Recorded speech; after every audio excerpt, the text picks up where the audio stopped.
मुझे और कुछ नहीं कहना जनाब, मगर माथुर साहब की एक बात का जवाब जरूर देना चाहूंगा कि हमें सूर्यवीर सिंह चाहिए या फिर इकबाल कादरी। जनाब, हमें दोनों ही नहीं चाहिए। हमें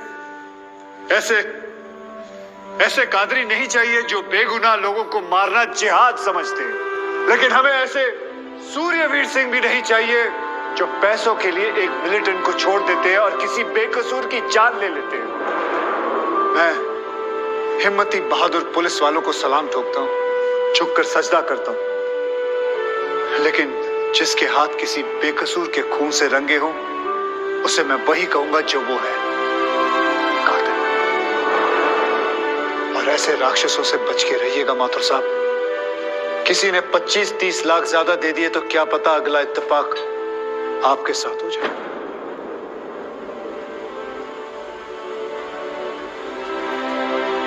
अंत में सिर्फ इतना ही कहना चाहूंगा कि इस दुनिया के सबसे बड़े जाहिल ने कहा था कि इश्क और जंग में सब कुछ जायज है, क्योंकि अगर ऐसा है तो फिर बॉर्डर पर सिपाहियों के सर काटने वाले भी जायज है और जवान लड़कियों पर एसिड फेंकने वाले आशिक भी, क्योंकि अगर ऐसा है तो फिर इकबाल कादरी भी जायज है और सूर्यवीर सिंह भी।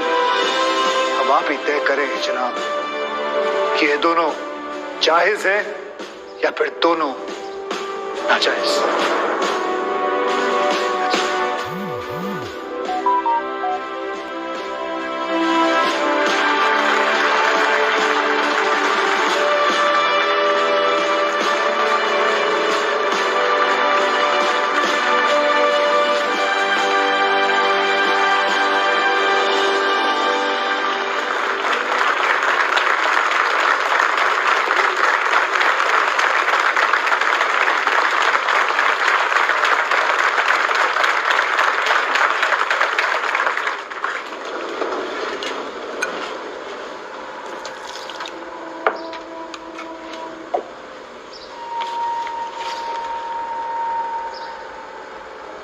सालों में एक बार कभी कोई ऐसा केस आता है जब इस कुर्सी पे बैठने का अफसोस नहीं होता है। नहीं तो जी मैं तो रोज ही कोर्ट आता हूं, बैठा रहता हूं कोर्ट के अंदर, गाड़ी की तरफ देखता रहता हूं कि कब 6 बजे और कब मैं उठ के घर चला जाऊं। क्या करें जी, न्यायपालिका की हालत ही कुछ ऐसी है। ये देखो जी, ये अंधेरे बदबूदार कमरे जिन्हें कोर्ट कहा जाता है, भाई साहब इसमें हम जैसे जजों का आने का मन नहीं करता। आम जनता की बात तो क्या करें। हाँ जी माथुर साहब, ठीक बोल रहा हूं ना मैं? ये मतलब 3 करोड़ से ज्यादा केसेस पेंडिंग है इस देश के अंदर, और कुल मिलाकर जज कितने? 21,000। यानी देखा जाए तो 1 लाख लोगों पर एक जज। डेट पे डेट पड़ती रहती है। हाँ जी, लोग आते रहते हैं, हताश होकर घर जाते रहते हैं। लेकिन फिर भी आज भी हिंदुस्तान में जब कहीं 2 लोगों के बीच में झगड़ा होता है ना, कोई विवाद होता है, तो एक दूसरे से क्या कहते हुए पाए जाते हैं? I will see you in court. क्यों करते हैं भाई लोग ऐसा? हाँ जी, क्योंकि आज भी लोग भरोसा करते हैं न्यायपालिका पे।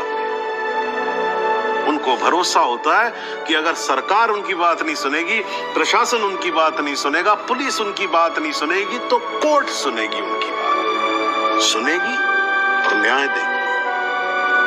भाई साहब, इस कुर्सी पे बैठा मेरे जैसा हर आदमी, उसका यह कर्तव्य बनता है कि वो इस भरोसे को ना टूटने दे।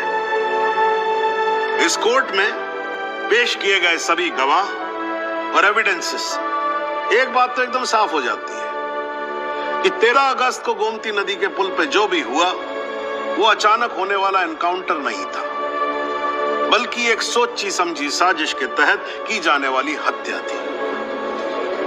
इसलिए ये कोर्ट इंस्पेक्टर सूर्यवीर सिंह और उनके सभी साथियों को आईपीसी सेक्शन 302, 201, 182 और 340 के तहत हत्या, एविडेंस मिटाने, कोर्ट को गुमराह करने और झूठे सबूत पेश करने का दोषी मानते हुए लाइफ इम्प्रिजनमेंट की सजा सुनाती है।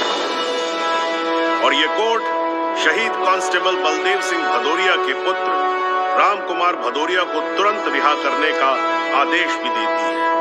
The court is adjourned.